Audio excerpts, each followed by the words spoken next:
আব্বা আমার সোনার চালা, আমার রাসূল বিশ্ব নবী রহমাতুল লিল আলামিন।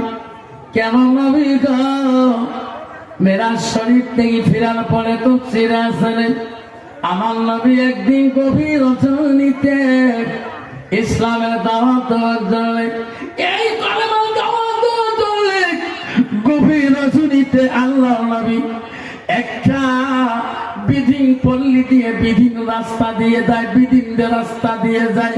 বিশাল গভীর রাতে আমার নবী কলেমা দাওয়াত দিতে যায়।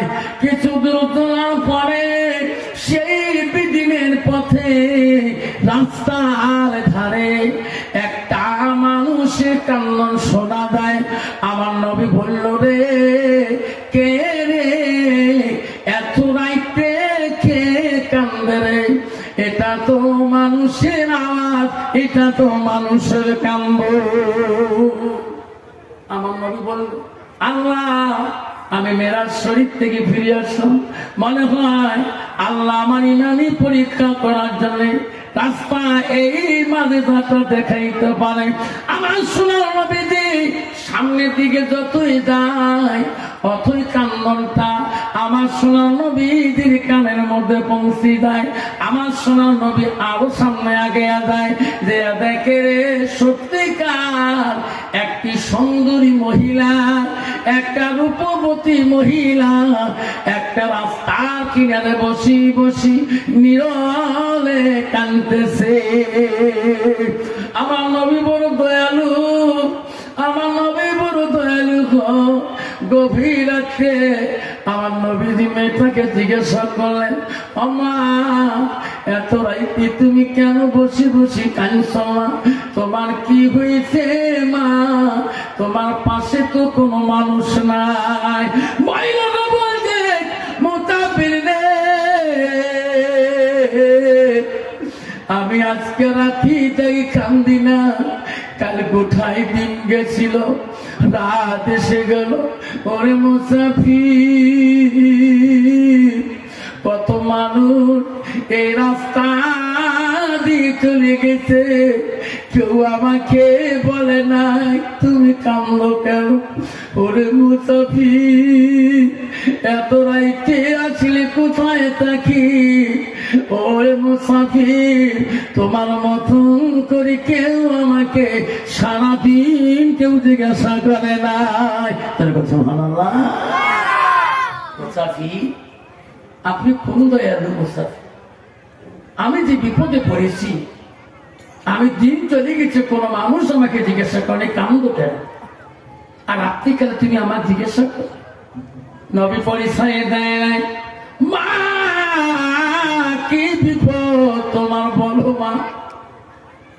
মহিলাটা কেঁদে কেঁদে বলছে, মুসাফিরে আমি এই রাজ্যের বাদশাহ যে আছে কালাহা, এই বাদশার আমি 1 নম্বর দাসী। ও মুসাফির এই বাদশার নাম হলো বাদশাহ রুইস। ইনি আমাকে পরীক্ষা করার জন্য 10 কেজি গম আমাকে দিছে। 1 ঘন্টায় যাতা করে আঠা বানাইতে হবে। আমি 1 ঘন্টায় পারি নাই, আমাকে 2 ঘন্টা সময় লাগছে। বাদশা আইন করে দিছে, আমার আইন যে অমান্য করবে আমি তাকে বেত্রাঘাত করে দেব। জন্মে আমার আইনকে অমান্য করতে পারবে না। ও মুসাফির রে আমি বাদশার আইন মতে পারি নাই, আমি বাদশার বাড়ি যেতে পারি না। আমার এই গাঠুরিটা দেখেন, আটার বস্তাটা আমি নিয়ে পালাই গেছি, আমি পালে আছি। বাদশা আমাকে খোঁজার জন্য লোক পাঠিয়ে দেয়, কিন্তু আমার কেউ দেখা পায় না। আমার এই দায়িত্বটা দিয়ে বাদশার দরবারে কোন মানুষ আমার পক্ষ হয়ে কেউ কথাটা বলে না। আমার নবী বলছে, মা কথা দিলাম মা আমি তোর বাদশার দরবারে আমি যাব মা। ও মা, আমি তোর পক্ষ হয়ে ওই বাদশা রুইসের দরবারে আমি জবাব দেব। জোরে কোন সুবহানাল্লাহ।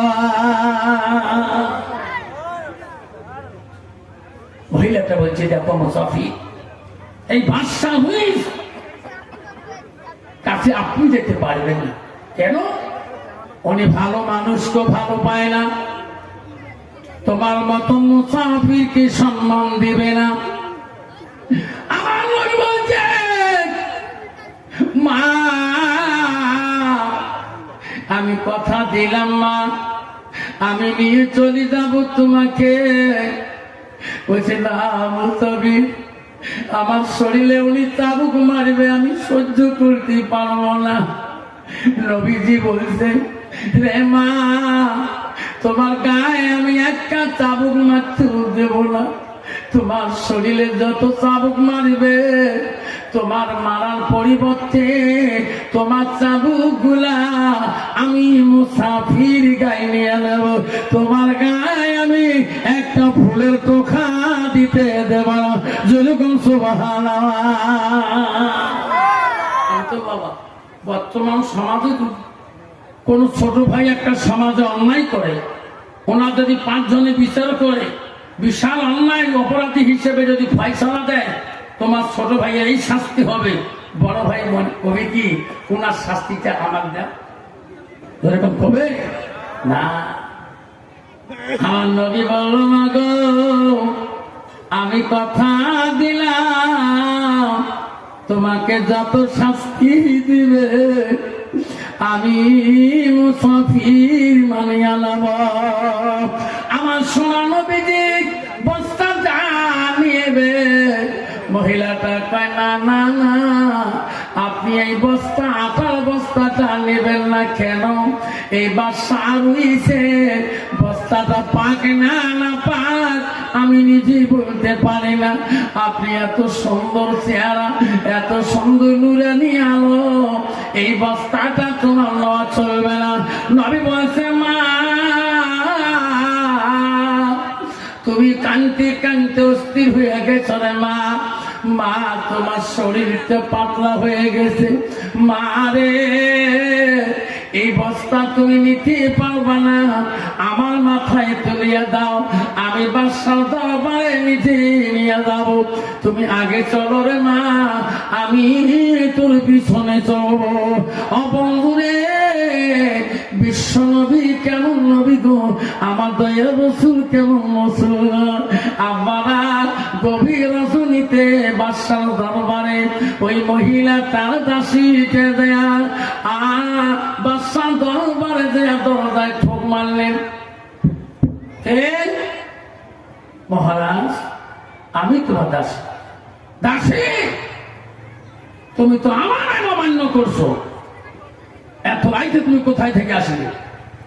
বাদশা দরজা খুলি দেখে একটা পুরুষ তার সঙ্গে আছে। বাদশা বলল, দাসী রে, যদিও তো রেহাই দিতাম, তো রেহাই দেব না। হ্যাঁ দাসী, এত রাইতে একটা বেগনা পুরুষের সাথে তুমি আসিয়েছ। দাসী রে, যদিও তোমার রেহাই দিতাম আর দেব না, আজকে তুমি বেগনা পুরুষের সাথে আছো, আর তোর আমি বাঁচাবো না। দেখো তোর জন্য কত রঙের চাবুক রেডি হয়ে আছে। দাসী, তুমি রেডি হয়ে যাও। দাসীর 2 চোখের পানি দিয়ে বুক ভিজিয়ে দেয়। দাসী ভয়ে থর থর করে কাঁপে। আমার দয়ার রসুল বলে, মহারাজ, তোমার দাসীর গায়ে চাবুক মারতে পারবেন না। তোমার দাসীর গায়ে যতটা চাবুক মারবেন, তার পরিবর্তে আমার গায়ে চাবুক মারেন। আমার শরীরে আঘাত পেলে আমি কষ্ট পাবো না। তোমার চাবুক যদি একটা দাসীর গায়ে পড়ে যায়, আমি সহ্য করতে পারবো না। যেরকম সুবহানাল্লাহ। মা বলেন, আমরা ও শোনাচ্ছেন মা বলে না বিশ্ব নবী রাসূলুল্লাহর সাথে ওই দাসীটা বাদশাহর ভয় দেখায়া আমার রাসূলুল্লাহ বললেন, ও মহারাজ, এনার গায়ে চাবুক মারবেন না, আমাকে মারে, এনার শরীরে মারলে আমি বড় কষ্ট পাবো। ওই বাদশাহ বললেন, মুসাফির, আমার দাসীর উপরে তোর এত মায়া কেন? মুসাফির, তুমি রেডি হয়ে যাও, আমার দাসের পরিবর্তে আমি এখন তোর শরীরে চাবুক মারবো। বাদশাহ ঘরের ভিতরে বনবনে চলে গেল। যে ওই বাদশাহ চাবুক না নিয়ে বহুক্ষণ পর্যন্ত অপেক্ষা হয়ে হলেন। আমার নবী দাঁড়িয়ে রলেন চাবুক নেওয়ার জন্য। যেরকম সুবহানাল্লাহ। বাদশাহ, ওই বাদশাহ ছিল বাদশাহ ওই তৌরিতের মহাপণ্ডিত। উনি বড় তৌরিতের ভক্ত ছিলেন। ওই তৌরিত কিতাবে লাস্টের পাতায় ছিল, এই বাদশাহ রইসের বাড়ি, আমার বাড়িতে আমার একজন দাসীর সঙ্গে একদিন একটা মানুষ আসবে গভীর রাজনীতে। ওই মানুষটা রাগ থাকবে না, কড়া হবে না, নরম ভাষায় উত্তর দিবে। ওই মানুষটা হবে আবদুল্লাহর ব্যথা অভিনয় কলি যারা বলি, তার নাম হবে মুহাম্মাদুর রাসূলুল্লাহ। উনি হবে সে জামুনার নবী, সে হবে সাইয়্যিদুল মুরসালিন। যেরকম সুবহানাল্লাহ। বাদশাহ চাবুক নিয়ে ঘরের ভিতর দিয়ে অন্য ঘর বাইরে দিয়ে গ্রাম শহরে বন্দরে সব গ্রামের মানুষকে ডাকে দিল, ভাই আর ঘুমান না রে ভাই, কেন উঠো উঠো, আমার বাড়িতে আখিরি জামানার নবী এসেছে, আমরা তার কাছে কলেমা পড়ি মুসলমান হয়ে যাব। সুবহানাল্লাহ। বাদশাহ এখনো নাই, রাসূল আমার চাবুক নেওয়া রেডি হয়ে আছে। বাদশাহ গ্রাম সব মানুষকে ঘুম ভাঙিয়ে দিলেন বাড়ির ভিতর দিয়া। হায় রে, বাদশাহ লোকগুলা নিয়ে আসলেন। বাদশাহ দরজা খুলে দিয়ে দৌড়ে দিয়া আমার সোনার নবীদের পায়ের কাছে পড়ে গেল। ওগো নবী, আমি তোমার চিনতে পারি নাই, আমি বড় অপরাধী, তৌরাতের কিতাবের আমি মহাপণ্ডিত। ওগো নবী, সত্যি প্রমাণ দিবেন, আমি তৌরাতে লাস্টের পাতায় পেয়েছিলাম। নবী গো, আপনি কি আব্দুল্লাহর ছেলে? আপনার মা কি আমেনা? আপনার নাম কি কাসেম? আপনার নাম কি মুহাম্মদ রাসূলুল্লাহ? আমার নবী কেঁদে কেঁদে বলল, আমার আব্বার নাম আব্দুল্লাহ, আমার মার নাম আমেনা, আমার নাম হলো মুহাম্মদ। বাদশাহ বলল, ও নবী, আমি সব গ্রামের মানুষকে ডাকে আনলাম, কোন পথে গেলে আমরা সব রাস্তা পাবো? আল্লাহ বলো দেন সিরাতাল মুস্তাকিম, তোমরা সব রাস্তায় তোমরা চলো, যে রাস্তায় চললে আল্লাহ জান্নাত হয়ে যাবে।